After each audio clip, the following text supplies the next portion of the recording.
Hi guys, festival greetings to everybody. I hope you celebrated Dashara and well, Diwali is coming very soon. And what's going to happen is lethargy can set in. One can think that okay, it is festival time, so I can take it easy. But I think that you guys are well aware of the fact that every single day we have to keep on putting consistent efforts so that we can build on ourselves and build a great career ahead. And we are good to go for the first question for today. Let us check out your responses for this one as well. Okay, fine, guys. So we have this patient of COPD, and in this COPD, the annotated would be available, doctor, after it. My email ID is marwamedicine@gmail.com, so you can send me a mail after the discussion. Okay, so we have a COPD patient for today, and this particular patient, what is happening is that there is presence of palpitations, shortness of breath. The BP is down 100/70, and then it is showing a declining trend. So I need to be aggressive. I can get up a D there in the chat. A couple of people have mentioned 4, that is B, C, and D. Well, option number B, C, and D, variable morphology of the P wave, irregular RR interval, and DC shock not being effective, are valid for multifocal atrial tachycardia. So the impression that is being carried out, what I can see is that people are saying that because COPD is written in the question, that is why the question is on multifocal atrial tachycardia. Well, that is not the case, guys. This is not an ECG of multifocal atrial tachycardia. Let me just zoom it in. I mean, just check out, right? Do these waves look to be of different morphology? No, man, they don't look to be different. I mean, check out the height of these particular waves, they don't look like P, they don't look like T. It's a single wave that is present. So nowhere under the circumstances would it be looking like a multifocal tachycardia. Variable morphology, even if you check out the RR interval, the distance between R and R is pretty stable. That's something like 1.5 log square. So the heart rate is doing about 200 per minute. So first and foremost, guys, the answer to particular question is not multifocal atrial tachycardia. Then what it can be? Well, it can be is a simple supraventricular tachycardia. It can even be a atrial flutter. Because in COPD patients, you know that because of the hypoxia component, either multifocal atrial tachycardia occurs or atrial flutter will occur. And in atrial flutter, what is happening is that you can see these sawtooth waves. You can see one sawtooth wave, then a QRS complex, one flutter wave, then one QRS complex. That means for every 2 waves, one is getting conducted, so is causing a QRS complex. So this is actually a 2:1 conduction that is happening across the AV node. I have explained to you guys that AV node behaves like a speed breaker in the heart. It functions like a brake in the heart. So it's trying to put brakes on. It is trying to decrease the speed of conduction. And therefore, first and foremost, guys, this ECG is not that of multifocal atrial tachycardia. It is a supraventricular tachycardia. It is a atrial flutter. That simply atrial flutter, basic rule is how many flutter waves are you able to count? Suppose you are able to count 2, then you will say it is 3:1 block. If you are able to count only 1, then you will say 2:1 block. What that basically means is that for 2 flutter waves, one flutter wave is bouncing off the AV node because it is in the refractory period, and the second one is getting conducted downwards inferiorly. So the message at this particular point of time is very simple, very straightforward, that if you are getting a question on COPD, don't assume it is multifocal atrial tachycardia. This is going to be an atrial flutter. And in case you were confused about this ECG, let me just show you once again. I mean, when it comes to atrial flutter, then you can notice the sawtooth appearance of the waves that don't satisfy the height and the duration criteria of the P wave. Now the point is, why do you call it a 2:1 wave? Is because one wave is getting conducted. That's causing a QRS complex. This is the conducted abnormal current in the right atria. It's getting down to the ventricles. So therefore I said conduction. And the second one is bouncing off. So that's why we call it a 2:1 block. And then a very classical ECG that you can see inferiorly is that of flutter waves, where I can say 1, 2, 3, 4, 5. So here the AV node is behaving even more aggressively, probably because beta blockers have been given to the patient. So if I can count 5, I can say it's like a 6:1 block. The point to be noted here is that when it comes to atrial flutter, then the AV node will decide how many impulses will be going down. And in atrial flutter, what can also happen is that the number of boxes between the R and R can change as well. Like I have told you that when it comes to distance between R and the R waves, it will vary with respect to atrial fibrillation. It can vary with respect to multifocal atrial tachycardia. The learning point for you guys today is that the RR interval can be varying. even with respect to a patient having atrial flutter as well. So 3 causes of variable RR interval, as you know now, is atrial fibrillation, multifocal tachycardia, and atrial flutter. How do you differentiate between the two? In atrial fibrillation, no P waves. If it is variable amplitude P wave, it is multifocal tachycardia, and atrial flutter anyway would be having presence of the sawtooth waves, as we say that, or we can say the F waves present. So the message for this particular question is that don't assume answer to questions. I know that it is the first question, so you can be a little rusty, and because of that rustiness, what happens is that sometimes error of judgment can occur. But yeah, this would happen in the main exam also, right? So right from the first go, we need to be, yes man, I'm gonna be, you know, full on aggression to be brought in for the paper. And what you had to see in this question was, is there a variable morphology of the P? No. Is there an irregular RR interval? It doesn't look like, you know, howsoever casually I look at it. The moment I know like B and C are not fitting the bill, then I am a little skeptical. It's unlikely to be multifocal tachycardia. So just practice these questions where, like with me, I'll obviously help you out with this, but then you need to do these questions with me in live sessions so that you are able to fine tune your reflexes, because in the actual exam, you get something like 1 minute for a question. Don't get influenced by the timer in the apps. You know, 1 minute ticker is going, and that causes undue stress. Some MCQs can be solved within something like 15 seconds, and some might be taking more than 1 minute. So we are sorted for the first one, guys, and this is atrial flutter as has come up today. And now we focus on the next one, which is pulseless electrical activity, and we're gonna do a lot of discussion on this one. This is gonna be fun, guys. Next 3 hours, just take a paper, pencil, and sit down with me and see how many you got right, how many you got correct. My objective is not about how many you got correct. My question is the ones that you got wrong. Were they due to lack of knowledge? Were they because of lack of application? In 50%, it's going to be lack of application. So let's do the next one. Pulseless electrical activity can be having those, you know, 5H and 5Ts that you study. But even if you don't remember that 5HT and the 5Ts, it doesn't really matter. You see, pulmonary embolism, there is a clot in the pulmonary artery, so blood will not go forward. So will you be giving a DC shock in this patient? No, you need to do thrombolysis. No, in pulseless electrical activity, what is the basic rule? In a case of pulseless electrical activity or PEA, it is basically called as a non-shockable rhythm, where a patient has come to you where the BP is crashing, but the heart is still very much beating. So in pulmonary thromboembolism, would you be giving DC shock in the patient? No. So this is an example of pulseless electrical activity. In beta blocker overdosage, will you give DC shock to the patient? No, you will give atropine to the patient. You will do transcutaneous pacing to get the BP back. So B is also correct. But when you look at electrical storm, what is electrical storm? Electrical storm is basically recurrent episodes of ventricular tachycardia. I mean, whenever we have recurrent VTs, at least more than 3 times, like in a single day only, a person is having more than 3 episodes of ventricular tachycardia, then I'm gonna say that that is electrical storm. So in ventricular tachycardia, what do? We go in for a DC shock in a patient. And electrical alternance, I know you will say, sir, cardiac tamponade, but electrical alternance is also seen in pericardial effusion. And in patient of pericardial effusion, well, I can say there might be no crashing of the blood pressure in the very first place. It is in cardiac tamponade that the BP will crash. So only in 2 conditions here that we are having is a pulseless electrical activity. Pulmonary embolism, why? Because there's a clot in the pulmonary artery, so blood is not going to the left side. And beta blocker overdosage, because there is a bradycardia. So in both of these conditions, we will have to give CPR, we'll have to give adrenaline to the patient. But in these patients, it is cause-specific treatment.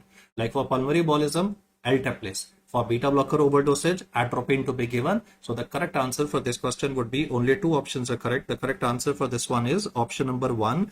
Guys, electrical word likha hai na. Pulseless electrical, aap English se karo. Pulseless electrical activity is a condition where there is a normal the electrical activity is not the cause of pulselessness. In pulmonary embolism, heart is beating na. Electrical activity is not the cause of pulselessness. In beta blocker dosage, there is a bradycardia, but electrical activity is there, na? So ventricular tachycardia, there's a faulty electrical activity. Electrical alternance, well, it causes pericardial effusion. It's representative pericardial effusion. Pericardial effusion does not cause crashing of a blood pressure. It is cardiac tamponade. I have explained to you that electrical alternance in combo with pulsus paradoxus. I never said alone electrical alternance is diagnostic of cardiac tamponade. It is pulsus paradoxus in combo with electrical alternance that would help in diagnosis. So what you need to understand is, meaning of the word pulseless electrical activity is heart is beating, but at the same time the BP is crashing. That is true for pulmonary embolism, that is true for beta blocker overdosage. But COD में देखो ना electrical word लिखा है, because बच्चे electrical word is given, that means there is the electrical fault in the heart. At least for C there is an electrical fault, and electrical fault is there, I'll give a DC shock. And electrical alterness is not even causing a crashing of the blood pressure. Suppose a person is having a pericardial effusion where the amount of fluid is, suppose I say, only something to the range of 60 ml, 70 ml, make it 80 ml. But it is not causing a crushing of blood pressure of a patient. So therefore, we need to analyze our options carefully in INI-CET, because more than one option can be correct. So therefore, we need to be a little more, it's not about you have to read more. It is like you have to be more aggressive towards the options per se. And my job is to keep on telling you that you are very much there. It's just that you are there, but then you need to fine tune your reflexes so that you're able to get to the final answer. So the correct answer to this question is option number 1, pulmonary embolism. Why? Blockage. I'll take 15 seconds on this. Pulmonary embolism, blockage of pulmonary artery, crashing of blood pressure. Beta blocker overdosage of bradycardia. So it is cause specific treatment. There it's not gonna be like a standard DC shock to be given. Just focus on 2 words: shockable rhythm, non-shockable rhythm.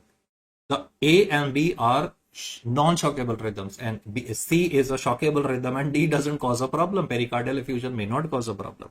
So we sorted for the second one. Let's move on to the third one.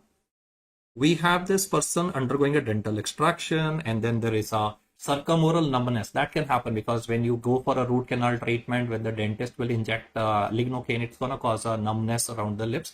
But then is the bad thing. There is tinnitus, agitation, GTCS occurring in a patient. That means that by mistake, the local anesthetic has been injected into an artery or into a blood vessel.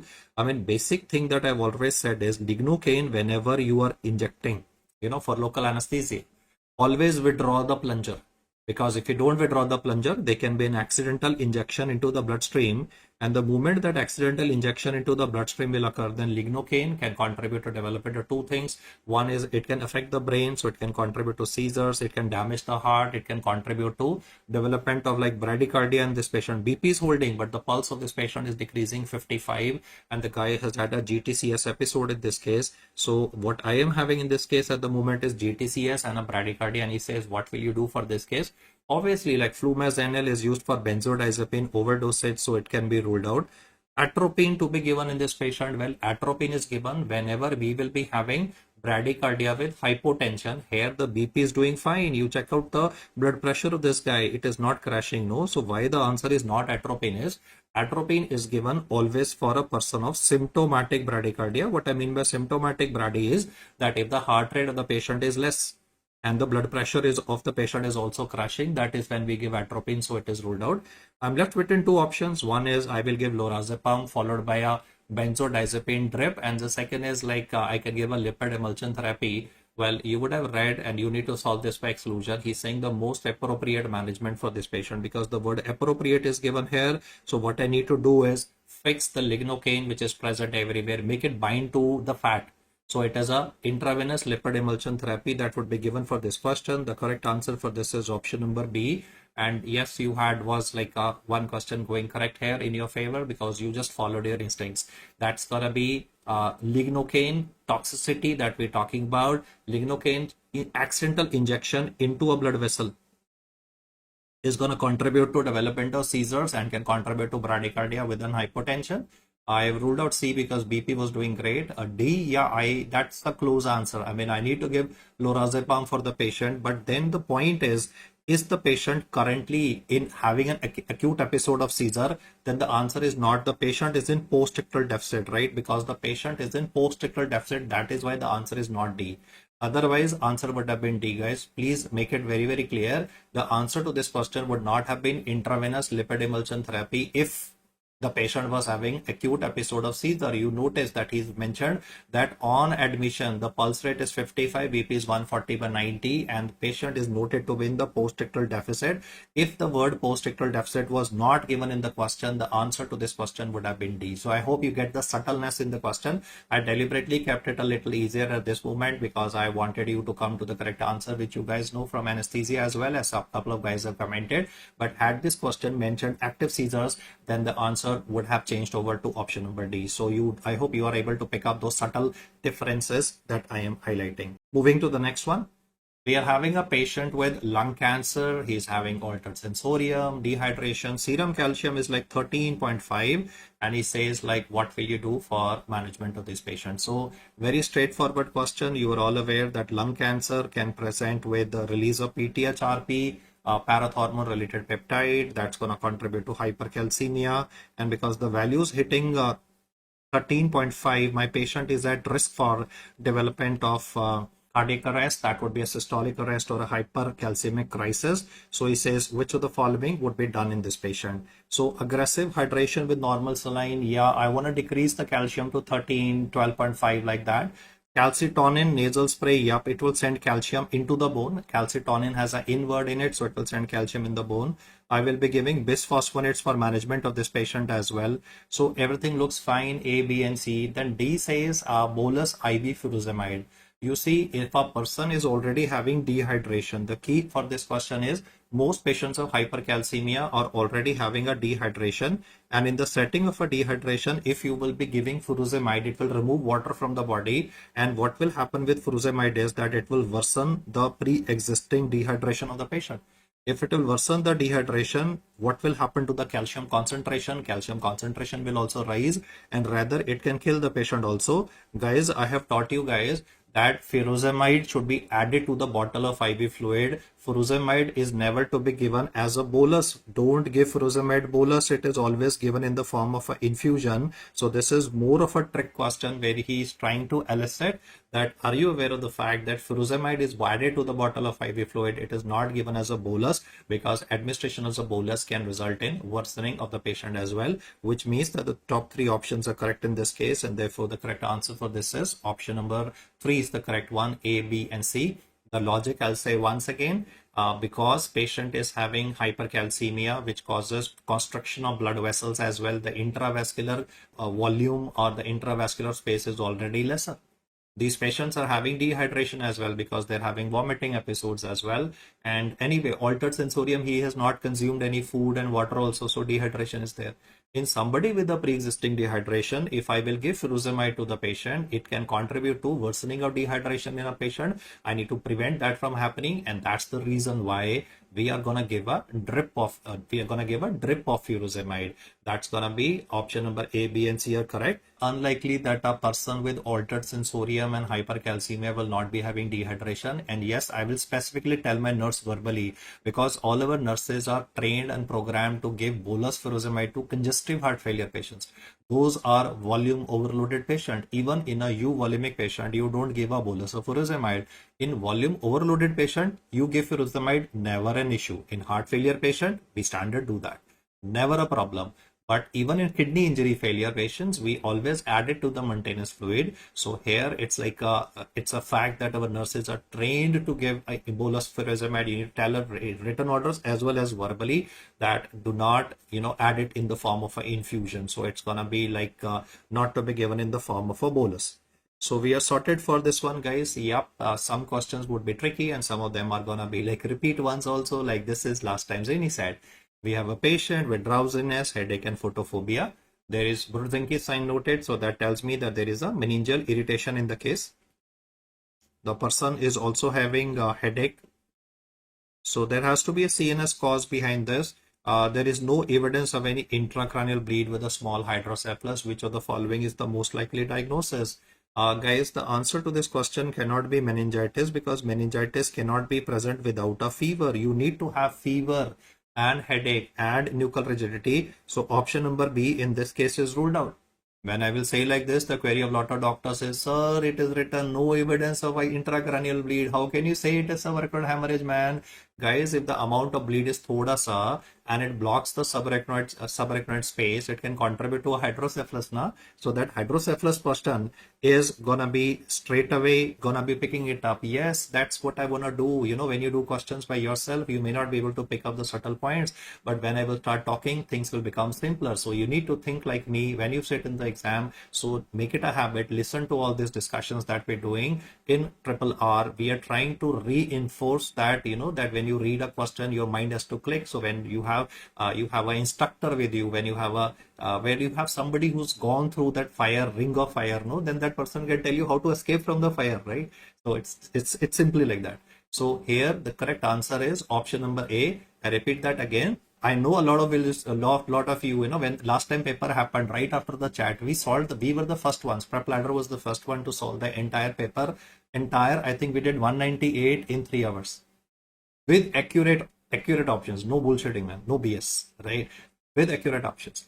And the moment we were discussing this, it was like, sir, no evidence of bleed. How can it be a bleed, man? The point is, if the bleed is very less, it may not be visible, especially if it's posteriorly located, right? But hydrocephalus is going to be evidence of the fact that there must be a bleed present. This is where lumbar puncture can be done in these patients. Guarded lumbar puncture can be done. So in these patients, what we will do is we will give mannitol to lower the pressure, and then we can do a guarded lumbar puncture, which can show either bloody CSF or it can show xanthochromia. So I can just add this fact in the next paper. What he can do is he can ask you, what will you do in this case of subarachnoid hemorrhage? How will you confirm it as subarachnoid hemorrhage? So you will say that I will be, sky present, man, present. Meningeal irritation, just like you have pus in the meninges. Just like in meningitis, you have pus in the meninges. In subarachnoid hemorrhage, you have blood in the meninges, and blood will again cause meningeal irritation. Whether blood is sterile fluid, I agree, but it will still irritate the meninges. It's not supposed to be present. Pus will again irritate the meninges, so it's not supposed to be present. So whether it is pus causing meningeal irritation, whether it is blood causing meningeal irritation, Brudzinski sign would be present. Okay, I'm getting migraine in this, fine. बच्चे migraine में क्या meningeal signs होंगे? नहीं ना. Migraine में तो मैंने सिखाया हुआ है. I have taught you guys, migraine will always be having a pulsatile headache. The migraine attacks would be recurrent. The minimum duration of attack of migraine is 4 hours. Upper limit is 72 hours and average is 24 hours. It is a one-day illness. The migraine attacks are gonna be unilateral. यहाँ तो कहीं unilateral लिखा नहीं है ना. In migraine, we will be having nausea. And then more importantly, there is gonna be disabling in character. Please apply the pound mnemonic for migraine. Migraine may you don't have meningeal signs. So why is migraine ruled out? Because of meningeal signs which is present in this question. There is evidence of hydrocephalus. Man, do you get hydrocephalus in a migraine patient? No, na bache. Hydrocephalus is always indicating that there is a blockage to the flow of CSF. So there are two reasons why migraine cannot be an answer to this question. Reason number one is meningeal signs in this patient are present. Reason number two is hydrocephalus in the case is present and the pound criteria are not getting satisfied. So migraine is out. Migraine presents with pulsatile headache, unilateral, recurrent attacks are there. There has to be a trigger. Tension type headache is always a diagnosis of exclusion. Yes, Dr. Brudzinski sign, meningeal sign. Na? There are 3 meningeal signs I have taught you. Karnic sign, Brudzinski sign, and the third one is going to be Karnic sign and nuchal rigidity. Because if patient is having very severe headache, he may not follow your advice like this, no, for a nuchal, for flexion of the neck. So what will you do? You will do assisted neck flexion, and assisted neck flexion will cause a hip and a knee flexion. Brudzinski क्या होता है? Brudzinski sign is, what is Brudzinski sign? I'll just write it here. Okay, I was saying something else for guarded puncture. The comments came in the chat, so let me just write it here. Brudzinski sign क्या होता है? You will be gently flexing the neck of the patient. Assisted neck flexion will be done. And when you do assisted neck flexion, it's going to result in development of involuntary, like whatever you're doing, it will cause an involuntary hip as well as a involuntary knee flexion. That is Brudzinski sign. Brudzinski sign is a feature of meningeal irritation. It can be present in meningitis, it can be present in bacterial, viral, tubercular, all varieties. It can be present in subarachnoid hemorrhage as well. So the first and the foremost thing that you need to understand is meningeal signs do not mean meningitis or SIADH. And if you just listen to my headache discussions, सिर्फ 5 minute का शुरू का सुन लेना. I have highlighted this fact in the first 5 minutes only. Meningitis कब बोलना है? जब fever होता है. I've said when there's gonna be combination of 3 things: fever, headache, nuchal rigidity. We don't have first MCQ that I've discussed in the headache topic. If you listen to it, is something identical to the same. Now, coming back to the agenda, if the same question is repeated in your paper, and he says, what is the next step that I will do, you will do? Your answer would be guarded lumbar puncture, and you have to ensure that in this particular case, the vestibulate is not withdrawn immediately, because otherwise foraminal herniation of the brain can be done.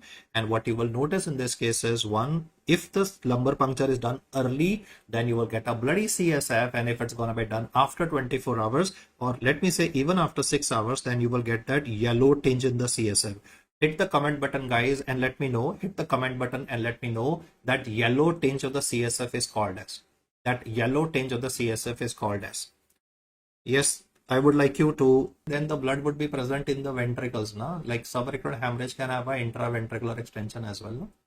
SIADH can result in a IVH in a patient also, but if there is a hydrocephalus, that basically means that the blood is in the meninges, it's contributing to accumulation of the basal cisterns. You know, blood goes down, tabhi to starro death hota hai, and basal cisterns is where the CSF is reabsorbed.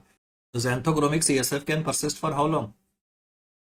Yellow ho gaya na CSF, RBCs are busted, bilirubin, and there is no way for exit of the CSF. So CSF will remain yellow for how long? It will remain yellow for as long as 4 weeks. So bloody CSF is the initial presentation. After 6 hours, it will appear bache by 24 to 48 hours. I said, for how long can it remain yellow? How long can it remain yellow? It is up to 4 weeks, no? Because bilirubin, there is no way of excretion of that in a routine fashion. No? Like we don't have clearance of bilirubin normally from the CSF, so it will remain yellow till up to 4 weeks. That is approximately 28 days. Then gradually the color will become less yellow. Yes, Sky, you point on. Peaking is 24 to 48 hours, but then it starts becoming relatively lesser. Okay, fine. We are sorted for this one, guys. The learning point for this is, if there is a evidence of raised ICP in absence of fever, think in terms of a CNS bleed, even if that is not visible on a CT scan. Moving to the next question, a 45-year-old man came with drowsiness, headache, and photophobia. On examination, Brudzinski sign is present. A similar worded question with a bit of twist. CT head is performed and there's a hyperdense area in the interpeduncular, suprasellar cisterns. The fundus examination shows a papilledema in this case. So he has himself given the CT finding in this case. There is evidence of bleeding in the interpeduncular and the suprasellar lesions. So this is subarachnoid hemorrhage.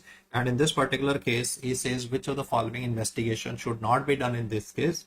In any patient having papilledema, lumbar puncture is absolutely contraindicated. In this patient, the sequence will be, what will you do in this patient with subarachnoid hemorrhage? You will be giving oral nimodipine to the patient.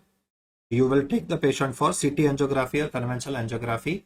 You can give vasopressors to the patient as well, and we will fix the berry. Like in this particular case, what is the correct thing that I will do? I'll just write it here. In patients with subarachnoid hemorrhage, wherever possible, oral or nasogastric tube, nimodipine should be administered to the patient so that we can at least prevent a delayed cerebral ischemia. The second thing that you do in this patient is a conventional angiography. If conventional angiography is not available, you will be going ahead with the CT angiography. And after that, what we will do is a simple endovascular coiling for this patient.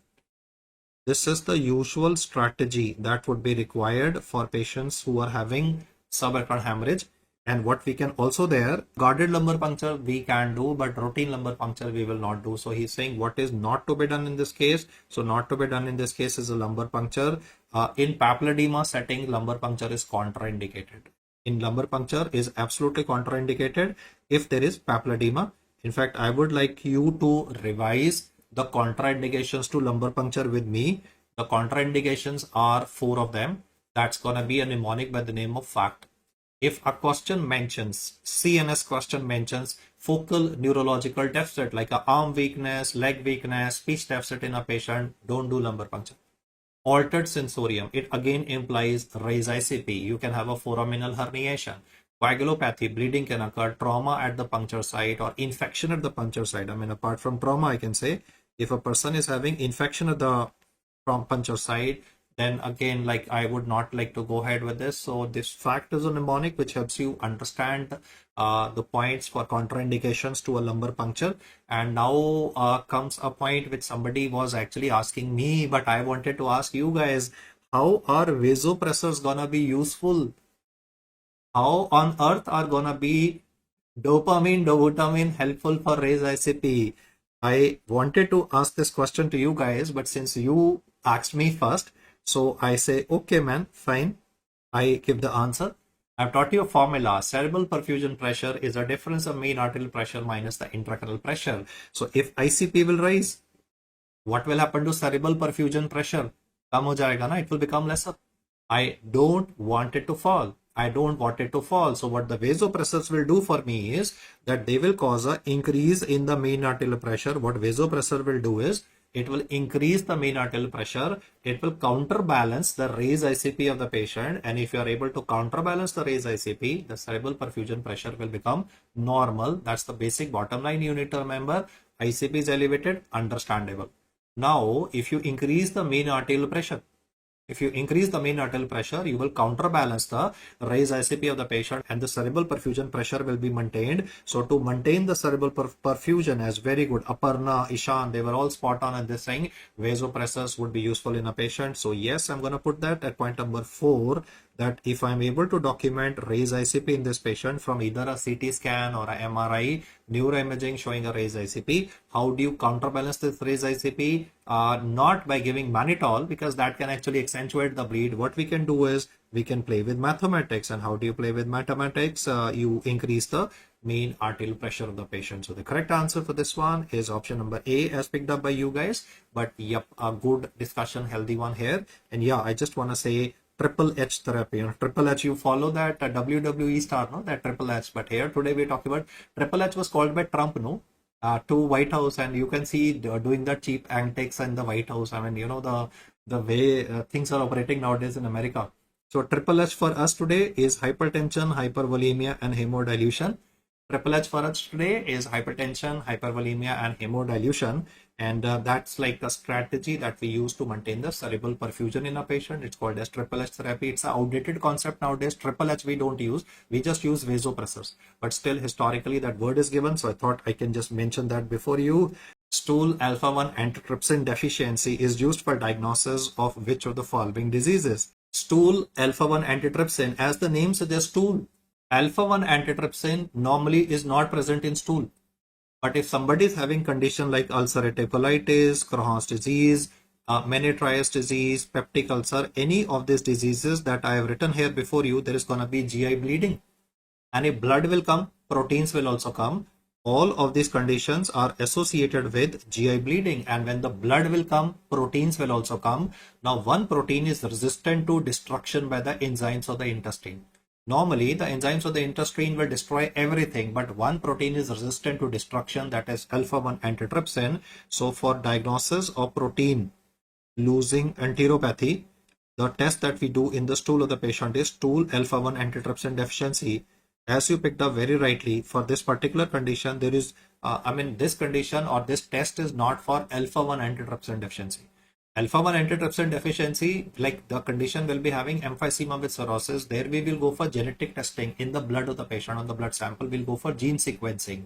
But for protein losing enteropathy, it is stool alpha-1 antitrypsin, which is the first test to be done. We can do radio labeled tests also, but for protein losing enteropathy, the first test is all proteins, albumin, fibrinogen, globulin, everything will get destroyed by the enzymes of the intestine, like lipase and amylase and all these enzymes, trypsin, chymotrypsin, they're gonna all destroy the proteins. But only protein that is resistant to degradation by the intestinal enzymes is alpha-1 antitrypsin. So this would be the test that use for diagnosis of demonstration of proteins in the stool of the patient. That's because blood is coming, and along with blood, the proteins are also coming. The correct answer for this is option number B. Alpha-1 antitrypsin deficiency is to be remembered because you get a pan-acinar emphysema with liver cirrhosis. Then small bowel syndrome is like GI resection, and then A-beta lipoproteinemia is a condition which is to be remembered because normally in all conditions that you will read in your career, cholesterol will be high, triglycerides will be high. In whole medical college studies, no, all conditions they will teach you cholesterol, triglyceride will be high. One condition will cholesterol will be less, triglycerides would be less, is A-beta lipoproteinemia. And a second aspect to be remembered is defect on the surface of the RBC. So I can say spiky red blood cells. Spiky red blood cells are seen in this condition. And what are those spiky red blood cells called as? They are called as acanthocytes that are found in a condition by the name of A beta lipoproteinemia. Very good, Akash. MTTP transfer, microsomal triglyceride transfer protein is defective, and because of that microsomal triglyceride transfer protein being defective, ultimately like the accumulation of triglycerides into cell membrane is defective. The accumulation of triglycerides into the cell membrane is defective, which is why we get acanthocytes in this condition. Yes, MTTP defect is the one which is responsible here. So we have good answers for the 7th one. Let's move on to the next one. That INI-CET people love to ask. Progressive dyspnea in a patient despite being on medical treatment like A, B, and D. ACE inhibitors, beta blocker, diuretics are being given. The ejection fraction of the patient is 28%. You can notice a damaged heart that can be seen. You can notice myocytes which look to be rather hypertrophied, and then there is sinus rhythm with left bundle branch block pattern. That's I would say noise in the MCQ. I mean that bundle branch pattern can be occurring in any patient where there's the damage in the heart. And he says which of the following interventions will reduce the symptoms of this patient. So first and foremost, we need to see that the heart looks enlarged and globular. I mean, what you can see is there is the heart chambers, ventricular chambers, you can see papillary muscles, you can see. I'll zoom into the image also, so I can say what I can see here is an enlarged globular heart. That is one. Apart from this enlarged globular heart, what you also notice is hypertrophy of the myocytes.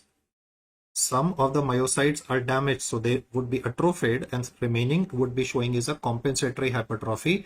The combination of hypertrophied myocytes,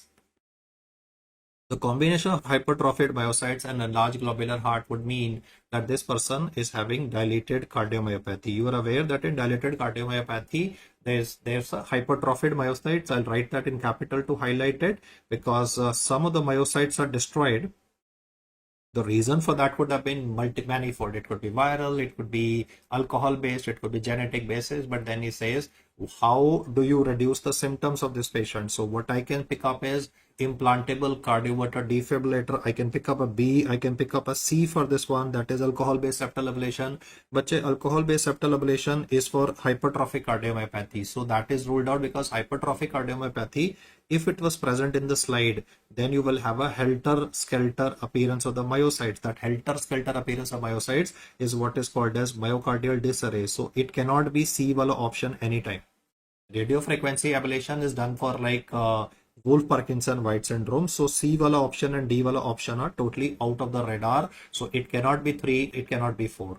I repeat that again. Why it cannot be C is because alcohol-based septal ablation for hypertrophic, and D anyway because that's for patients who are having Wolff-Parkinson-White syndrome. Now he's saying which of the following interventions would have reduced symptoms on this patient. What I mean by reduced symptoms is he having arrhythmias? Is this patient having arrhythmias? No. He's talking about congestive heart failure finding in this patient. What is the problem of this guy? Is he having arrhythmias? Thus the question mentioned recurrent tachyarrhythmias in this patient. He has himself mentioned patient is in sinus rhythm. He says left bundle branch block is understandable, but you can't treat bundle branch block by going ahead with the implantable cardioverter defibrillator. The correct answer for this one is option number A, biventricular pacing, because what happens in dilated cardiomyopathy is both ventricles don't contract together. In you and me, both ventricles contract together. Here, one will contract first, other will contract later. So there is pulmonary edema. So we need to go for cardiac resynchronization. In dilated cardiomyopathy, what we do is we go in for CRT. CRT stands for cardiac resynchronization therapy, where we have to ensure that both ventricles contract with the same force at the same time. Both ventricles contract, mark my words there guys, both ventricles contract simultaneously with equal force at the same time. That's what is cardiac resynchronization therapy for patients with dilated cardiomyopathy. So the answer for this question is point number 1, that is option number A, biventricular pacing will ensure that both ventricles, by pacing don't think that I'm talking about bradyarrhythmia. By pacing don't think that I'm talking about a bradyarrhythmia. Biventricular pacing is the other name for cardiac resynchronization therapy. So in case you got distracted by the terminology, yes, that's what they're gonna do in the paper also. Biventricular pacing and cardiac resynchronization therapy एक ही बात होता है.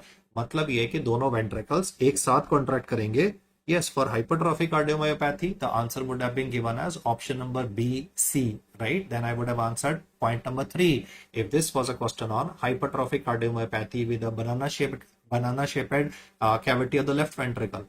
Along with that, there was a presence of myocardial disarray, then I would have answered it as B and C, alcohol-based septal ablation for that hypertrophy, and implantable because there is usually arrhythmias that are occurring in this patient. But our patient with dilated cardiomyopathy, he is presented with heart failure. He is present on A, B, D. You have maxed out the treatment, still ejection fraction 28%. Why? Because ventricles are not coordination, are not having a coordination. So you need to coordinate that activity. So that is like treatment for refractory congestive heart failure in this particular patient. Yes, Anshika, that is the point. भाई सब में Ninja वाला नहीं दिखेगा. Ninja heart तो टिटिन mutation है, तो हमेशा थोड़ी ना टिटिन म्यूटेशन होती है. The leading cause of dilated cardiomyopathy most of the time in Western population is alcohol based. So you're not gonna get the star. What are you gonna pick up? ये मोटे मोटे मायोसाइट्स जो हैं, normally आप देखो ना, ये वाला जैसे मायोसाइट तो पतलू सा है, राइट? सो ये मोटे वाला क्यों हो गया? क्योंकि यहाँ पे आसपास में कुछ डिस्ट्रक्शन है. But my point, no, why like normal myocytes should be equal size. Here it is one motu wala present. Why? Because there is the compensatory enlargement occurring. So don't wait for ninja star to be present. It is a hypertrophied myocytes that are present. Please listen to the histopathology component again for the slides for hypertrophic cardiomyopathy versus that are dilated. And the correct answer for this is A, because there's congestive heart failure in this patient. If heart failure does not respond to medicines, then how do you increase cardiac output? You use CRT, cardiac resynchronization therapy at the moment. If this question mentioned arrhythmias, yes, I would have answered implantable cardioverter defibrillator for this patient as well. Okay, so now we look at an image that came in the previous papers where you can notice this jumbo atria. Normally, atria size is gonna be, the atria size is gonna be smaller than that of the ventricles, but here see, this is the ventricle. Ventricular size is smaller than the atria. Atria are bigger because there is fibrosis. In this particular case, there is fibrosis in the wall of the muscle. Because of the fibrosis in the wall, as I've currently shown before you, the heart is very stiff, and because the heart is very stiff, therefore blood is not able to get in. Plus you can notice a lot of pink material which is present between the damaged myocytes. Here you can see some myocytes are very chotu, and some of them are like normal size, and there's a pink hyaline material present between them. That is amyloid protein which is deposited, that is making the heart becoming stiff and rigid. So therefore the specimen that I've currently given before you, where atria are bigger than the ventricles, and there is the pink hyaline material which is present between the myocytes, is amyloidosis. You are anyway aware of the fact that the most common cause of the rarest type of cardiomyopathy is amyloidosis. In a rhythmogenic right ventricular dysplasia, please listen to my discussion in the rapid revision part. I have said there would be a presence of fibrofatty. There would be fat. Fat is washed off now. So suppose there was empty spaces here. Suppose there were big white empty spaces present here. Then you would have thought in terms of arrhythmogenic right ventricular dysplasia, where you have fibrofatty replacement. Not in the whole of the heart. Not in the whole of the heart. You have a fibrofatty replacement in the right ventricle of the patient, and that contributes to that epsilon wave as well. But the point is, how do you pick it on a specimen? That's going to be fat deposition. And then we come to hypertrophic cardiomyopathy again. We come to dilated cardiomyopathy again. What you can see is hypertrophy of the myocytes is not a feature of hypertrophic cardiomyopathy. The point I'm trying to say is everybody looks for ninja star because teacher has told ninja star. Why? That's a genetic cause. It's given in Robbie's. That does not mean it's the most common cause. But my point, no, it doesn't mean it is the most common cause. One of the leading causes can be substance abuse, alcohol. So hypertrophied myocytes do not imply a hypertrophied cardiomyopathy. They imply is a dilated cardiomyopathy, where you can see a globular heart can be present, enlarged globular heart is simultaneously shown here before you. My suggestion for you guys is, at this moment, if you got this correct, cool. Otherwise, do have a look at the cardiomyopathy section in the pathology and then in the medicine part once again. So we are sorted for this question, guys. Let's move on to the next one. This is a patient coming to the ER with palpitations. There's an ECG that's shown below. Blood pressure is doing fine. And being a smoker, he had a heart attack also. So he's on statins, aspirin, ranolazine. That's all medicines for ischemic heart disease. This guy is having IHD, ischemic heart disease. So that's why he's on statins, low dose aspirin and ranolazine. The status of this guy is post-MI patient. And he says like, what would you like to do for this guy? Even the ejection fraction of this patient is on the lower side. I mean, you can see that ejection fraction is only 45%. So he says, what medicine would you be like to give to this person? Okay, let's look at the ECG. I think everybody agrees that the distance between R and R in this guy is about 1.5 log square. So therefore, the heart rate of this patient would be 300 divided by 1.5, which is very fast, 200 beats per minute. Now, are you able to pick up the T and the P wave separately? No, you can pick up a single wave here only. There's a single wave present between the T and the P. So this is not a sinus tachycardia. This could be a supraventricular tachycardia, like a paroxysmal supraventricular tachycardia. You can also notice a bit of ST segment depression. I'll just mark that also, like with a yellow color. You can notice, follow my marker. Yes, I think instead of blue, let me use a different color. So you can see a R, and then what you can see is a bit of a ST depression, that horizontal ST segment depression that is present due to myocardial ischemia. So the diagnosis of this particular case is PSVT, paroxysmal supraventricular tachycardia. And he says like, what would you like to do for management of this patient? Yes, guys, quickly. For paroxysmal supraventricular tachycardia, what is the most appropriate drug that you would be using for management of this chap? Quick answers, please. Yes, I'm already having, see, I will not be using amlodipine in the guy. I will not be using amlodipine in this guy because amlodipine has a problem of reflex tachycardia, and reflex tachycardia will cause worsening of this patient. Then is A1 receptor activator causing hyperpolarization of the nodal pathway. That is going to be adenosine. You see, option number C is basically hyperpolarization of the nodal pathway is adenosine. So he says, what drug would you be giving to this patient? Well, adenosine is given in emergency situations for the patient. At the moment, patient is having a stable ventricular tachycardia. BP of this patient is about 110 by 70 millimeters. So it is a stable ventricular tachycardia. So I want to go for prophylaxis. For prophylaxis, I will be giving verapamil for this patient. Very good. All of you have thought about it. Now think logically and tell me, do you give verapamil to somebody with low ejection fraction? Does verapamil not have a negative chronotropic effect? Will it not contribute to decrease in the cardiac output of this patient?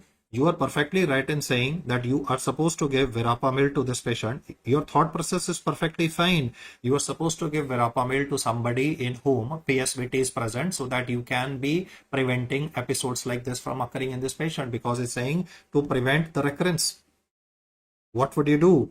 We are not going to be using verapamil in this patient because verapamil is not given if there is going to be a presence of low cardiac output. So the correct answer in this question is option number A, that is a beta blocker. This is a slightly difficult question, as I can say, because all of you know that the drug of choice to prevent PSVT in any patient is verapamil, but then you had to apply your pharmacology with respect to, do we give verapamil in people with do we give calcium channel blocker like verapamil in somebody with a low ejection fraction? No, that's going to be contraindicated, right? So contraindications to calcium channel blockers have to be remembered. Like for those patients who are having contraindications for dihydropyridine, like if I take up patients like patients who are on patient is having hypotension, like amlodipine would not be given, unstable angina, aortic stenosis. I mean, all of these conditions. I mean, the mnemonic for this was Dua Lipa. Dua Lipa is a American pop singer, right? So Dua Lipa for calcium channel blockers, right? Hypotension, it will worsen the hypotension. Unstable angina, again, reflex tachycardia, aortic stenosis, left ventricle failure. But at the same time, when it comes to verapamil is not given if there is already a bradycardia with heart blocks, hypotension, negative inotropy, and I mean those patients who are already having a low cardiac output, it can contribute to issues in a patient. So at this moment, what you need to understand is the simple core aspect, which is like try and remembering contraindications to जैसे beta blocker के पढ़े हैं ना, ABC, asthma, beta blocker, calcium channel blocker, asthma, bradycardia, and then is COPD. Just like you have studied contraindications for beta blocker, Today I want you to study contraindication for calcium channel blocker.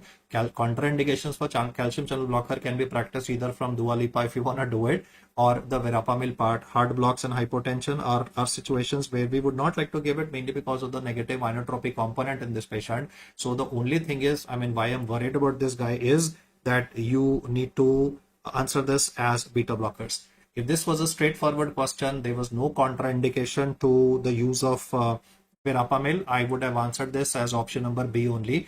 But because the person is having low ejection fraction, 45%, therefore verapamil can cause worsening of the cardiac output of this patient. So we will be giving beta blockers to this patient.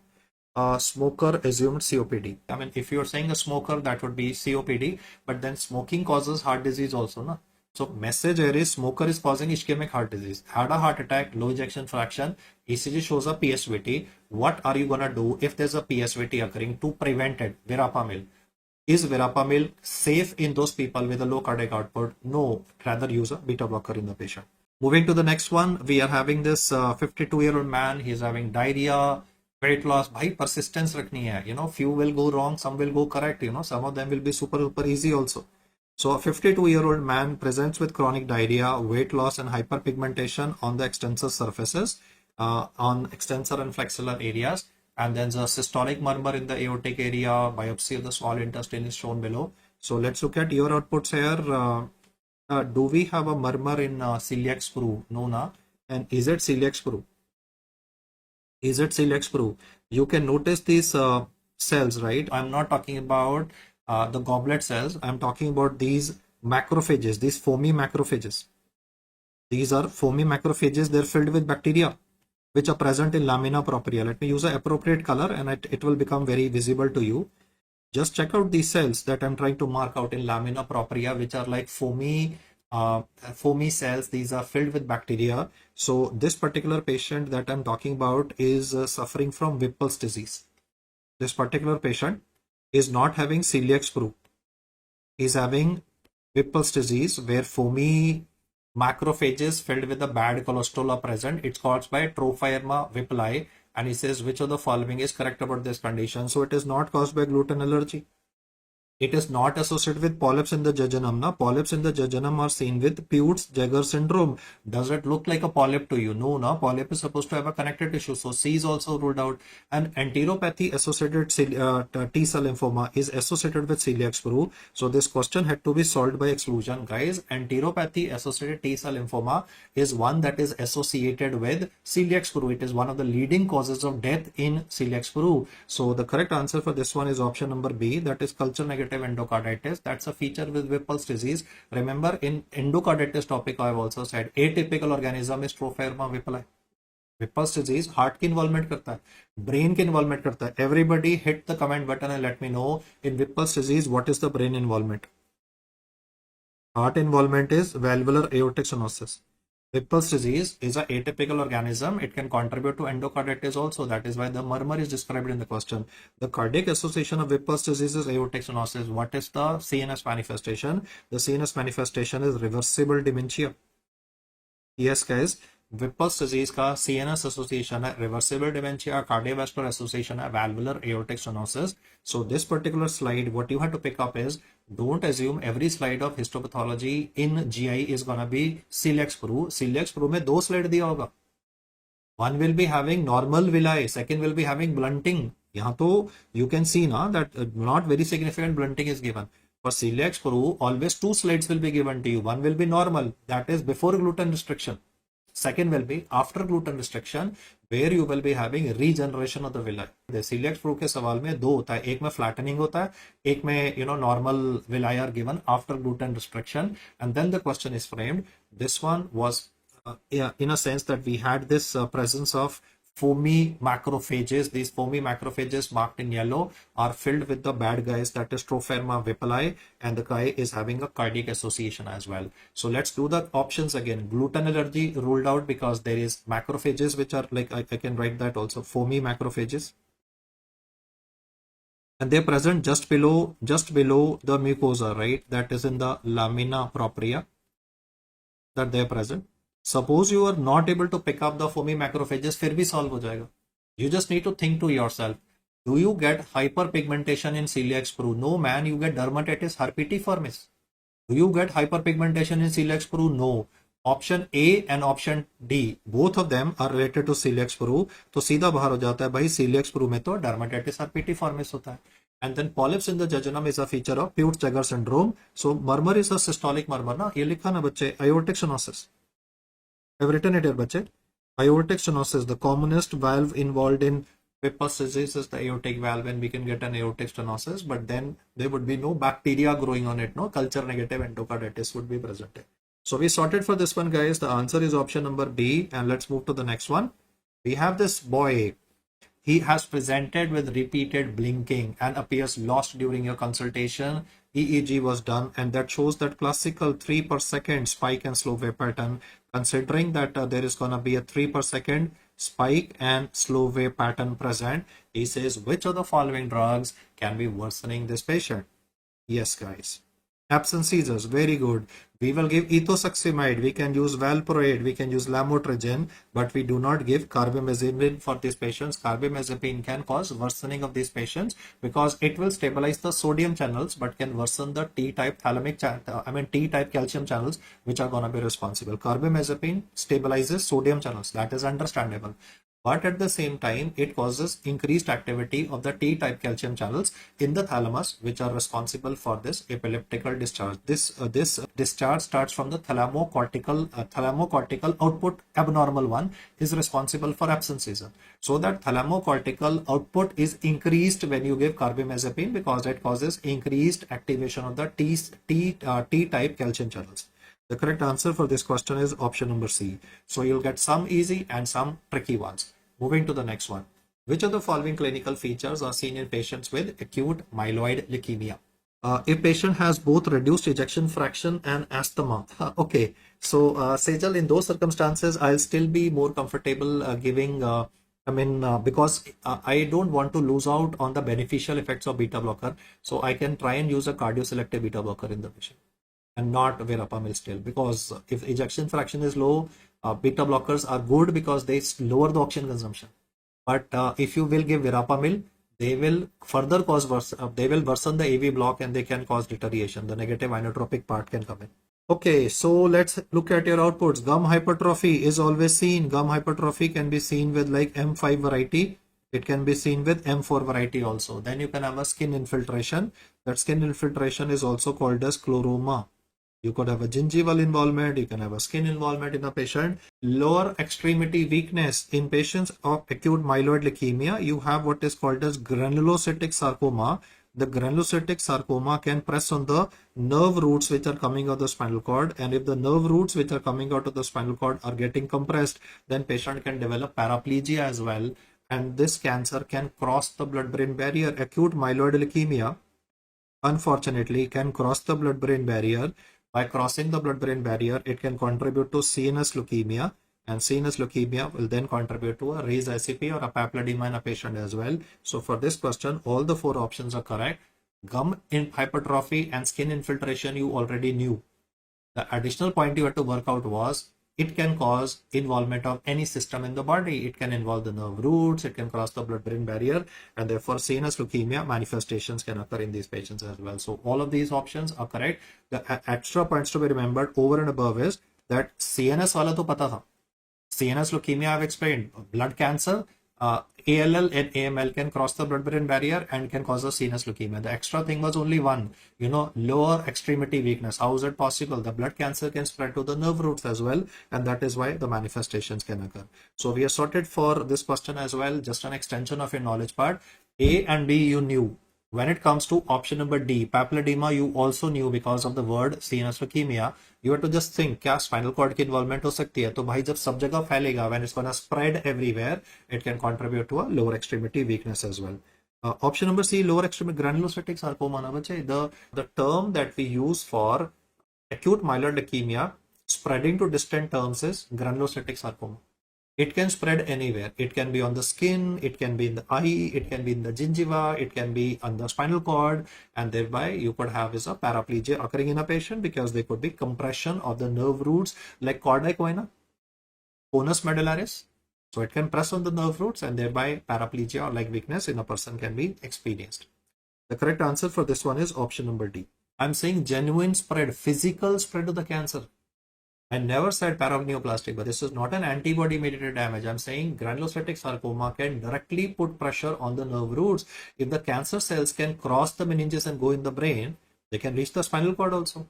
And when they will reach the spinal cord, they will damage those tracts, and the damage to the tracts, damage to the nerve roots can result in, it's not only the nerve roots. It's not only the nerve roots, but the tracts can be damaged as well, which can explain the manifestation. Okay. So we have a smoker. He has been diagnosed with a lung cancer. He's having shortness of breath, and today he's well oriented. Vitals are fine. He's having euvolemia with sodium of 120. That's the key thing. Hyponatremia. The question is on the topic of euvolemic hyponatremia. Lung cancer causes a paraneoplastic manifestation. Yes, I think this is the question that you were saying, paraneoplastic. Lung cancer will cause development of paraneoplastic manifestation of excess production of anti-diuretic hormone. And then he says, what will you do for management of this patient? So for any patient of SIADH, if there's a euvolemic hyponatremia, first you will see whether the patient is symptomatic or whether the patient is asymptomatic. If the person is symptomatic, then I will be giving correction to the patient with 3% saline. So if a person is having sodium of 120 and is having seizures, if the person is having acute onset hyponatremia, in acute onset hyponatremia, I will be giving a bolus to the patient. If it is going to be chronic, then I will be giving saline to the patient, but in the form of an infusion. So obviously I need to see whether person is having acute and chronic hyponatremia, but our patient is not having any seizures. There is no mention of any seizures in this patient. Patient is alert, oriented, GCS is 15/15. So the answer is not hypertonic saline at all. You see, hypertonic saline, I would have thought if there was presence of seizures in a patient. There are no seizures in this guy. So he says, what will you do in this asymptomatic person?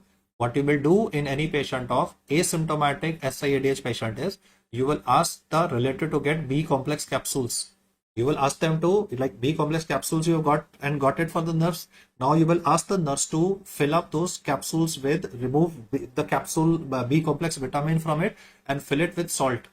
In any patient where there is a euvolemic hyponatremia, there is extra water in the body that is causing salt to become less. So the first thing that you will do in this patient is you will give this patient salt capsule. That should be helping. Plus there is more water in the body. So for more water, you can be giving diuretic to this patient. Yes guys, for euvolemic hyponatremia, we give diuretics also so that you can remove the water. And if in spite of this, it is not working, if the question said what is the drug of choice, then we give Vaptans for this patient. So Vaptans are going to be given only when the patient is not responding. The initial management is what is asked here. The most appropriate initial management for this particular patient to be given is oral salt tablets with loop diuretics. What you need to do today is add this to your notes, that in asymptomatic hyponatremia, because we have been so focused on symptomatic. In previous year, he has always asked about bolus versus infusion. You see, I have been so busy explaining to everybody when to talk about infusion and when to talk about bolus, because in previous years he has been focusing on osmotic demyelination syndrome. If it is going to be acute, we give bolus. If it is chronic, we give infusion. So all my energy is going to be invested in describing ODS to you. But if it is asymptomatic, then I don't need to do anything. Then I will give salt capsule to the patient, furosemide and Vaptans would be used in this patient. So therefore, the correct answer for this question would be given as option number C. We give oral salt tablets, loop diuretics for this patient. Do add this to your notes, guys, because I'll highlight this. You know, I've been so busy explaining the symptomatic part to you that asymptomatic part is neglected. Though I did mention that, you know, the asymptomatic part, but we tend to brush through it. So just add the fact diuretics are used for, note karo, diuretics are used for euvolemic as well as hypervolemic hyponatremia. Hypervolemic yaad hai na, congestive heart failure, chronic liver disease, there you use spironolactone. For hypervolemic hyponatremia, diuretic used is spironolactone. But what diuretics used in euvolemic hyponatremia? Furosemide. On saying this, a query from a lot of people is, sir, he is already having hyponatremia, you are giving diuretic. Bhai, saath mein salt bhi to de raha hu. Right? So I'm trying to take care of the salt deficiency as well as excess water. Kick out the water and get more salt in the system. Doesn't work. You have to use Vaptans for this patient. So the correct answer for this one is option number C. और exam भी tricky होता है, right? So I have to replicate the exam model only. Okay, which of the following scenarios will lead to nephrogenic diabetes insipidus? The word is nephrogenic. The nephrogenic diabetes insipidus would not be seen with cerebral toxoplasmosis. Cerebral toxoplasmosis would then result in, it's a CNS infection. Cerebral toxoplasmosis rather causes development of SIADH in a patient, that is syndrome of inappropriate ADH production. So the answer to this question cannot be 2. Hypercalcemia, yes, it can damage the tubules. Calcium can get deposited in the kidney tubules. It can damage the collecting duct and therefore nephrogenic diabetes insipidus can occur. Then laxative abuse. Laxative abuse is the modified version of what they have asked already in INI-CET, hypokalemia. Hypokalemia is a side effect of laxative abuse. Hypokalemia tends to decrease the responsiveness of the V2 receptors. Hypokalemia से होता क्या है? There is decreased responsiveness of the V2 receptors to antidiuretic hormone, and because of this decreased responsiveness, we will be having is a nephrogenic diabetes insipidus occurring in a patient. Sickle cell anemia, the blood supply of the tubules is damaged. In sickle cell anemia, we have is a sickling crisis. The sickling crisis would then result in damage to the tubule. So what you can see is that option number A will damage the tubule. Option number 3 will damage the tubule. Option number 4 will be damaging the tubule. So 1, 3 and 4 are the correct options here. 1, 3 and 4 are correct ones for this. I'll repeat it in next 15 seconds. Hypercalcemia, calcium deposition in the collecting duct. Laxative abuse implies hypokalemia, that decreases the responsiveness of the tubules to ADH, TYQ. You always read about isothinuria. The reason why you read isothinuria is because the kidney is not going to be capable of concentrating the urine. It's going to be dilute urine only because tubules are damaged. The function of the tubules is reabsorption of water. If the tubules are damaged, you get a isothinuria in the patient. So the correct answer for this one is 1, 3 and 4. Okay, so before I go forwards, I have an update from you, or update for all of you from Harrison 22nd edition.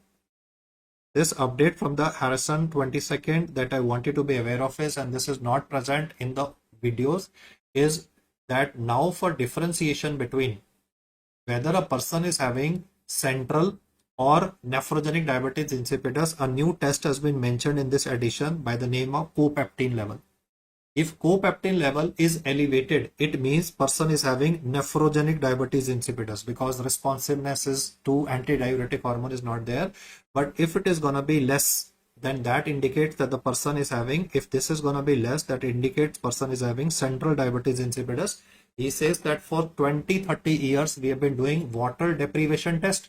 For diabetes insipidus, I have told you for all my years, I have studied this, all my years I have taught this, that for all patients of diabetes insipidus, हम क्या test करते हैं? Water deprivation test करते हैं. कहते हैं that water deprivation test is not so reliable and we have been using it for so many decades that now they said that in the 22nd edition that we need to have something even more reliable. So now they are using copeptin levels. Copeptin levels less, same. Antidiuretic hormone is less. Central diabetes insipidus elevated due to receptor resistance, nephrogenic.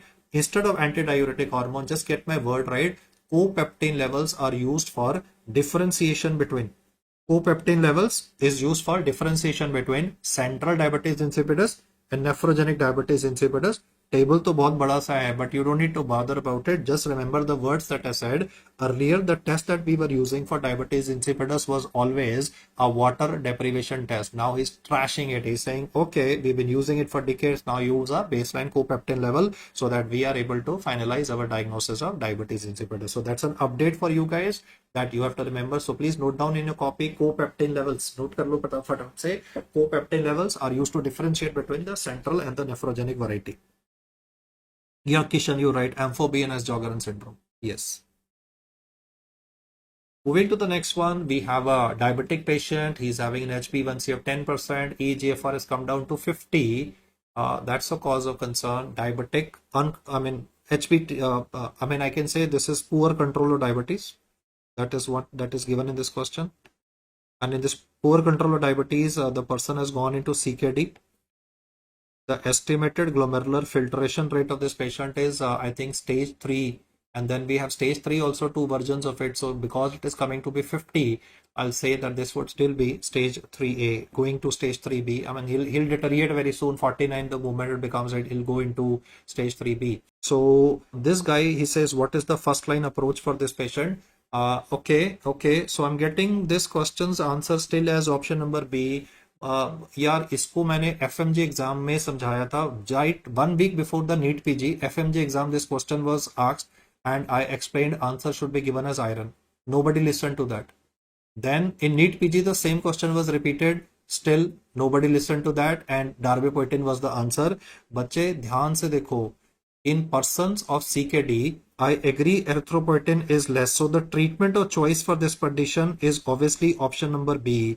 But he's saying what is the first line approach for this patient? The first line approach for the person is erythropoietin काम ही नहीं करेगा because these patients are having iron deficiency, because health of these patients are poor, so they don't eat well. I'll show you the reference of Harrison for the same as well. The reference from Harrison, this is Harrison 22nd edition. S22 means Harrison 22nd edition. He is written that I'll zoom it in for you. Is written the availability of recombinant human ESA is the most significant step. But he then says that adequate bone marrow iron stores should be available before the treatment with ESA is initiated. That's the words that are given in the textbook, and that is what I've been trying to highlight for previous couple of weeks to everybody, that without replenishing iron in this patient, you cannot get optimal response with darbepoetin. He has also mentioned for patients who are not yet on dialysis. No, our patient was stage 3A. We go into dialysis in stage 4. If it is on dialysis, then we go for IV iron. And if it is not on dialysis, like our patient CKD, EGFR was 3A, so he's not having requirement of dialysis. So he says the fact that oral iron supplementation should be attempted before we go ahead. And this was a very, very well crafted question in this time's NEET PG that I have discussed with you today also. That is, oral iron was also there, IV iron was also there, darbepoetin is also there, and the latest drug roxadustat is also there. Roxadustat, though I have discussed in my older videos as well, but still I would say it is a new drug from the perspective of new drug from the management of perspective of CKD. So we'll study the topic as well. Guys, the first line approach for this particular individual is, and the reference of this, if anybody disputes this, just show this reference of Harrison. You can check by yourself also. He has clearly mentioned normocytic, no, यही तो बात है, normocytic normochromic anemia, erythropoietin deficiency causes normocytic normochromic anemia. That does not mean there is no iron deficiency. That does not mean that there is no iron deficiency. Normocytic normochromic anemia is a feature that is seen with patients having, in fact, I'll improvise on what you said. In early phases of iron deficiency anemia, you don't even have microcytic hypochromic, na? You don't have a microcytic hypochromic anemia. So in these patients, we have dimorphic anemia, that is normocytic as well as microcytic cells. That is why MCV and MCH is not reliable for these patients. No? I agree that there is normal. The first line approach for the patient, that is what is mentioned in the book. No, otherwise, like I would not have bothered to show you a reference. I would have said, bhai, this is the answer erythropoietin to be given. It looks like a straightforward question of NEET PG, but I mean, I had a chat with a lot of people who did not answer this, and their scores were higher than those who had answered darbepoetin in the question, right?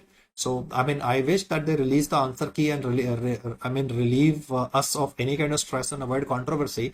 But in my opinion, personally, I don't think it is a controversy because the textbook references in front of us. I mean, otherwise Harrison would not have been so vocal about the state. For all CKD patients not on dialysis, oral iron supplementation should be first attempted before giving. Yeah, Divya, I've explained, no, that if the person is on dialysis, then IVR. If person is on dialysis, then he is mentioned IVR. ना देखो ना, मैंने लिखा है ना, not yet on dialysis, peritoneal dialysis. If there is written GI intolerance है, तब उसको IVR देंगे ना. He has mentioned that also. पूरा textbook में सब वो cover किया है. तो he has created the question from here only. First and foremost is acceptance की भाई question बनाया कहाँ से उसने? मन से तो नहीं बनाया ना. They need a reference. So he says, कब देंगे IV iron? When there's an intolerance to oral iron or the person is on dialysis. But if the guy is not having a dialysis requirement, Not a problem. We'll go in for oral iron in this patient. And yes, roxadustat, you again need to remember the mechanism of action. It will basically stabilize the endogenous erythropoietin production. So just thoda rectification hai, prolyl hydroxyl enzyme, PHE, is the one which normally degrades the erythropoietin. And if you stabilize this, if you stabilize the erythropoietin levels will tend to increase in the patient. So just get the basic point right, that roxadustat is a new drug available, and this inhibits prolyl hydroxylase enzyme and increases the endogenous erythropoietin production in the kidney. Okay, so the correct answer for this one is option number A on the basis of the reference that I provided. And now we move on to what is correct about multiple myeloma, which is a hemat question here with respect to anion gap.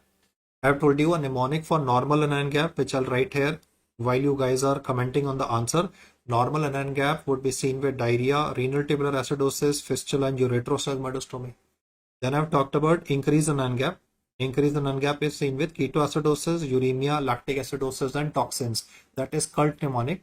And then I've told you decrease anion gap. Decrease anion gap is a feature that is seen in multiple myeloma because paraproteins are there, positively charged proteins are present, so that mathematically decreases the anion gap in a patient. So this is correct. In this condition, you would be having Bence-Jones proteins damaging the proximal tubule. Because the Bence-Jones proteins will be causing the damage to the proximal tubule, that is why glucosuria can be a manifestation of this condition. So B is also correct.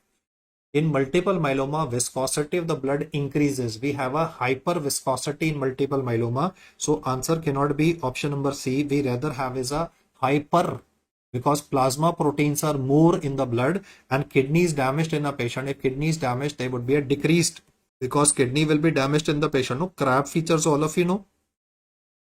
In multiple myeloma, I'll write down here. In multiple myeloma, more proteins are being produced. So we have is a hyperviscosity. For multiple myeloma, we have CRAB, that is renal failure. For CRAB, renal failure means that there would be a decrease in the creatinine clearance of the patient. It is not an increased creatinine clearance, it will be a decrease in the creatinine clearance that would be present. And because in multiple myeloma, we would be having Bence-Jones proteins.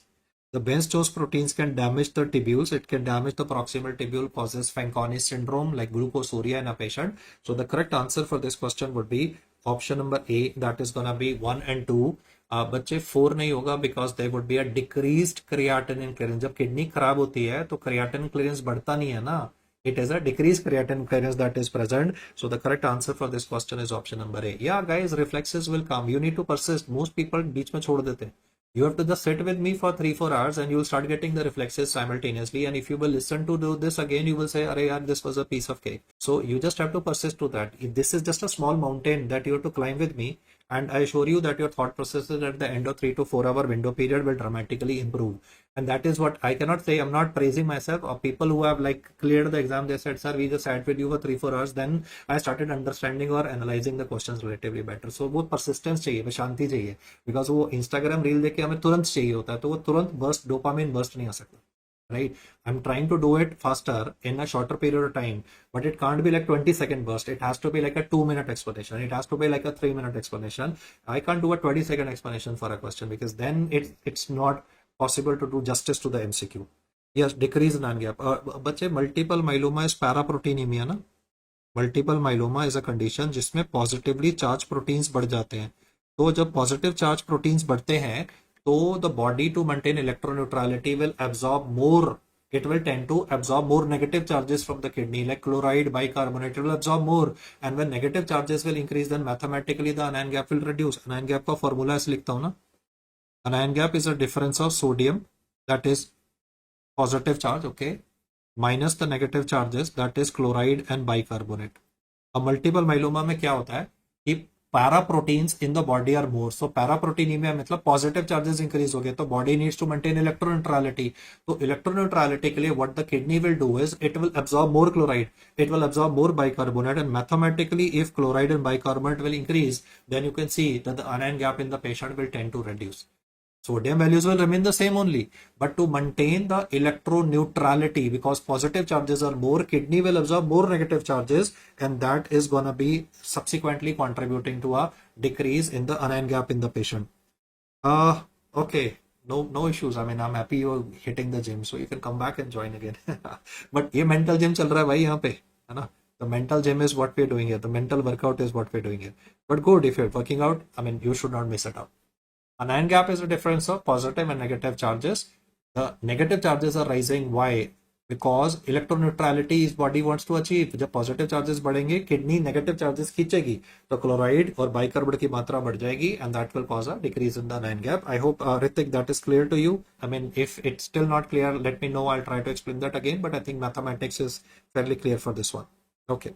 Moving to the next one, we are talking about this kid. He's having a fatigue, pallor, and recurrent episodes of fever over the past month, and then is a lymphadenopathy with hepatosplenomegaly. So whenever you read about this pallor thing with lymphadenopathy, hepatosplenomegaly, cult is ketoacidosis, uremia, lactic acidosis, and toxins. No, doctor fuses diarrhea, renal tubular acidosis, fistula, and ureterosigmoidostomy. Rapid revision में दिया हुआ है बच्चे, तो मैं वो repetition नहीं कर रहा.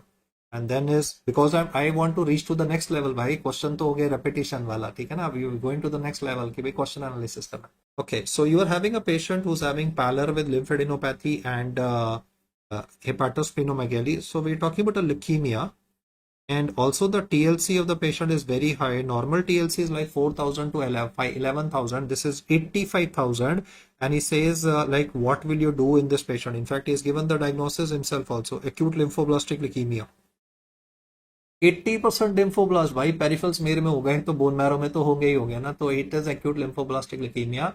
What is used in the pre-phase therapy in this particular patient? So if he says pre-phase therapy in this patient, that means that we have to give steroids in this person and vincristine so as to decrease the load. This question is not on tumor lysis syndrome, guys. This question is not on the topic of tumor lysis syndrome, so I will not answer rasburicase or it is allopurinol. It is saying prevent the chances of development of tumor lysis syndrome in a patient. So there are two things for prevention of tumor lysis syndrome.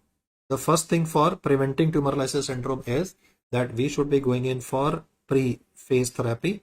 What I mean by pre-phase therapy is give this guy steroids, and along with this we give vincristine that will tend to basically reduce the cell count and decrease the load as well. And second is obviously hydration with IV fluids, not oral fluids, but hydration with IV fluids. The combination of the two will help in preventing tumor lysis syndrome in a patient.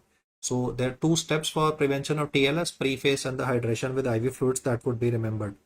The correct answer for this question is option number C: dexamethasone and vincristine. Next is a 25-year-old female. She is having rheumatic fever, shortness of breath with a loud S1 and opening snap.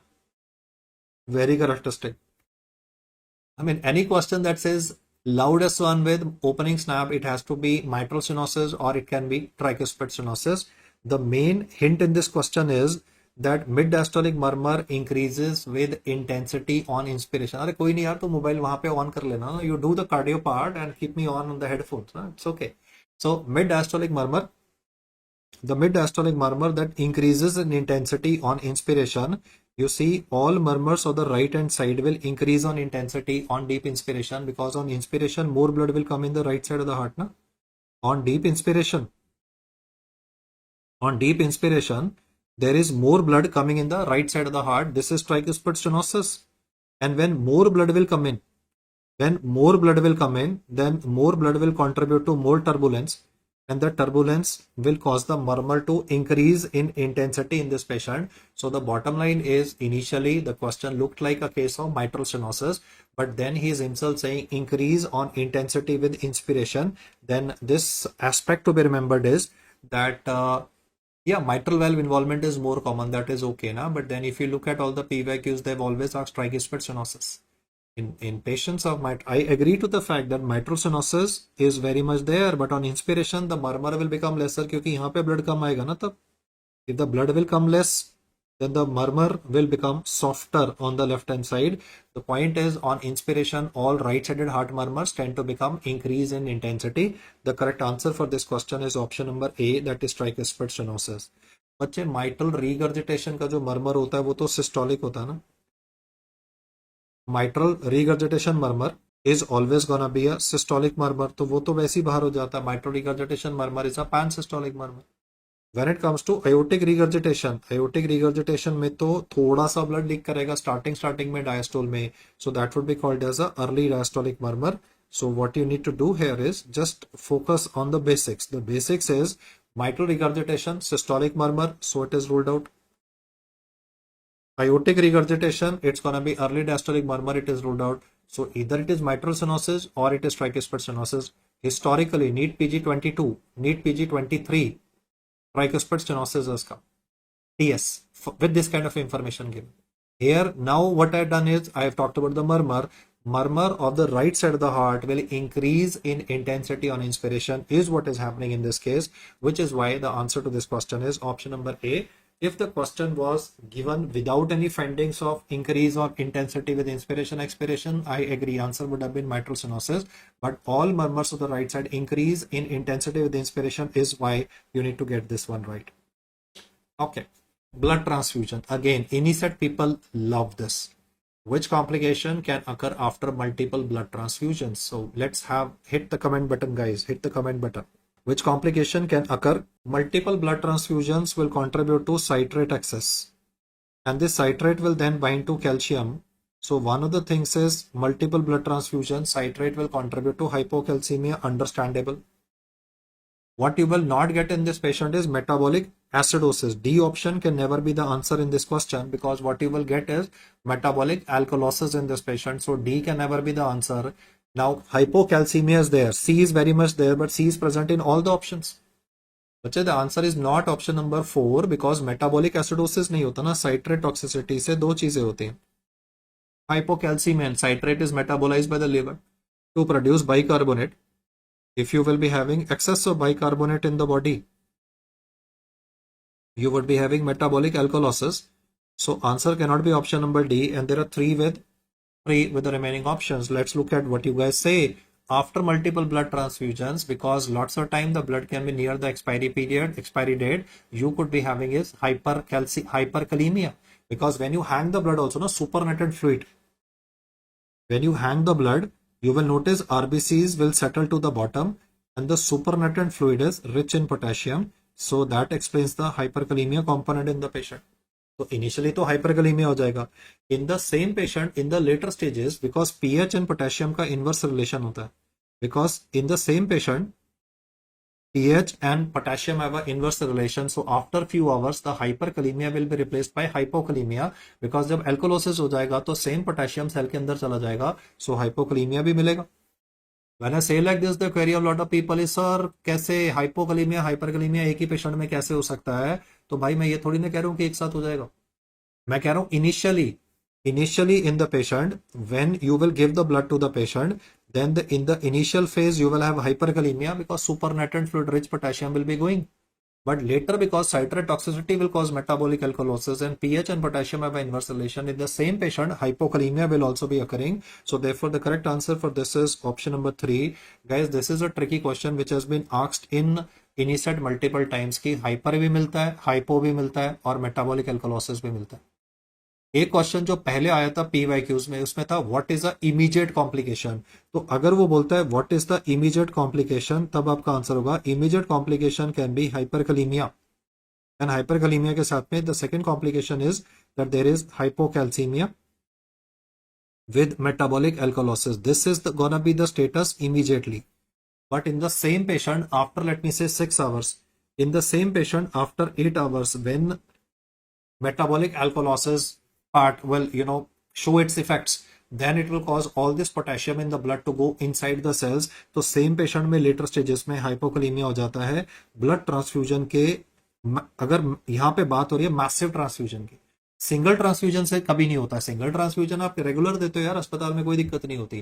But with massive transfusion what happens initially is a hyperkalemia, hypocalcemia because of citrate excess and metabolic alkalosis, और वो metabolic alkalosis then causes a redistribution of potassium, and the redistribution of potassium causes hypokalemia to occur in a patient. तो concept please note कर लेना कि initially क्या होता है, later part में क्या होता है. यहाँ पे तो पूछा ही नहीं ना immediate या late, इसमें तो बोला which of the following complications can occur after multiple blood transfusion, तो हाइपो भी हो सकता है, हाइपर भी हो सकता है. Again I am emphasising a query that I get from lot of people is, sir how can hypo and hyper occur in a single patient? I am not saying it is occurring at the same time. I am not saying अभी eight let me से 6:30 hyper and hypo both is occurring. Suppose I give blood right now, it will be hyper. And tomorrow morning, early morning, it can be hypokalemia in the same patient as well. So I hope that explains the concept why hyper and hypo is given for complication. In the PYQ when he said it was immediately seen after the complication, then it is hyperkalemia. If he says what will happen after 8 hours, then it is redistribution. Why? Thanks to metabolic alkalosis, which will solve the question for you guys. So I hope now it is clear that why hypo and hyper both can be given in the question. अगर आप patient को cold blood दोगे तब patient को ऐसे समझाता हूं, ऐसे बोलते हैं ना खून गर्म होता है. I'll say that in Hindi. Blood is warm, right? Blood has heat. When you lose blood from the body, you lose heat also, hypothermia. When temperature will decrease, the clotting factor, ability to clot blood will also decrease. So therefore, bleeding begets bleeding. Never give chilled blood to the patient. Chilled blood causes hypothermia. It causes coagulopathy. Even if you're not giving chilled blood, you are losing blood. Blood will lose heat.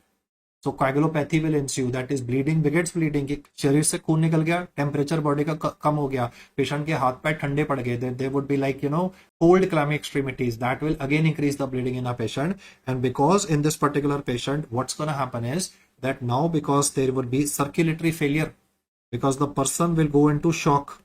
This shock will cause metabolic acidosis. So this is gonna be seen if you don't give blood or if you give chilled blood to the patient.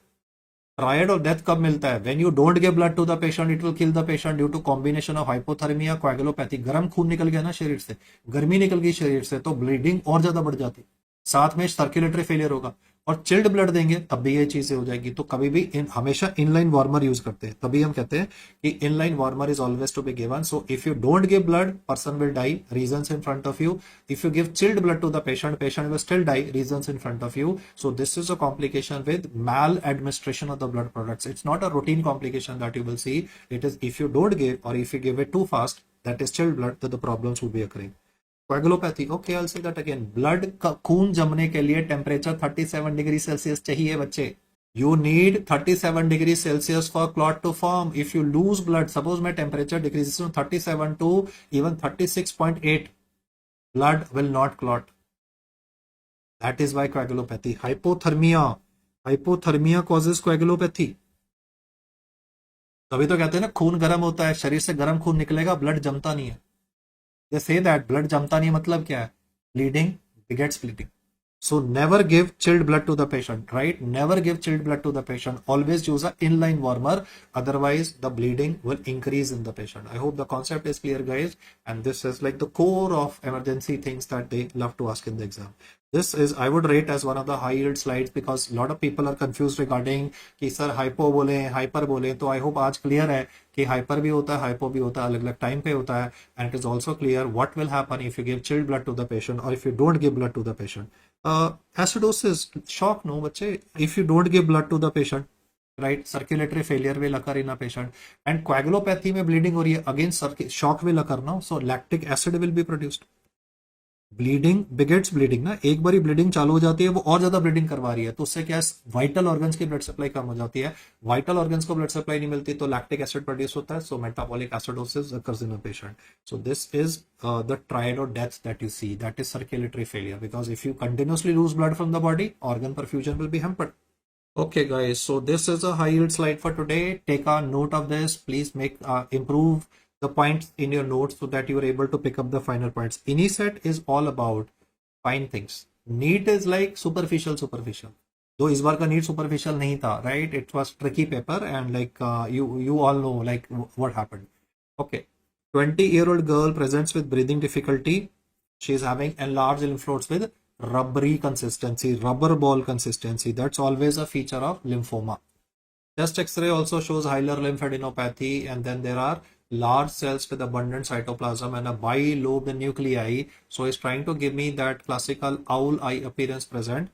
He's trying to talk about abundant cytoplasm and is trying to give me that bilobe nucleus with prominent nucleoli. He's not written the word nucleoli, but the moment I read about it, I know that I am dealing with a case of Hodgkin's lymphoma who's presented with cervical lymphadenopathy as well as hilar lymphadenopathy. And he says, what is correct about this condition? A says stellate inclusions in the cytoplasm. No, we don't have any inclusions like that in the cytoplasm.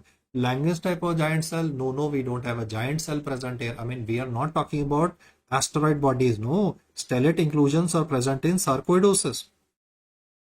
Stellate inclusions in the cytoplasm. Like if I gave you an image of a cell in which I said biopsy shows stellate basophilic inclusion, that is stellate inclusions or asteroid bodies that you get in patients of sarcoidosis. So option number A is ruled out. Langerhans type of giant cells would be seen with respect to tuberculosis, where we get this horseshoe appearance of the giant cells. So two options are ruled out. I'm left within two only, CD15 and 30 positivity and aberrations in chromosome number 9. No, bache. Hey, again, very good, Kavisha. I'm happy that you raised that point. This in NEET PG, this statement was there, stellate inclusions in cytoplasm. It was not a stellate granuloma. जो NEET PG का question था ना, stellate word पढ़ के सबने बोला cat scratch तो था ही नहीं सर ऑप्शन में, वेरी कंफ्यूजिंग पेपर भाई, वो था ही नहीं स्टेलेट वाला क्वेश्चन, स्टेलेट ग्रेनुलोमा था ही नहीं वो. It was stellate inclusions in the cytoplasm, that is asteroid body बच्चे. That stellate inclusion, this stellate inclusion that you're reading is the asteroid body. Immediately after NEET PG, na, when I was doing the recall, students were like, sir, question said that the person is having granuloma and there is a stellate inclusion present, so I marked it as cat scratch disease. I said, bhai, stellate granuloma ki shape thodi na stellate thi. It was stellate inclusion in the granuloma ke cells that makes it sarcoidosis. I hope you got my point, guys. If I say to you that the granuloma, if I say to you that doctor, the granuloma is like this, then I agree, then granuloma is stellate inclusion, stellate shaped. I understand cat scratch disease.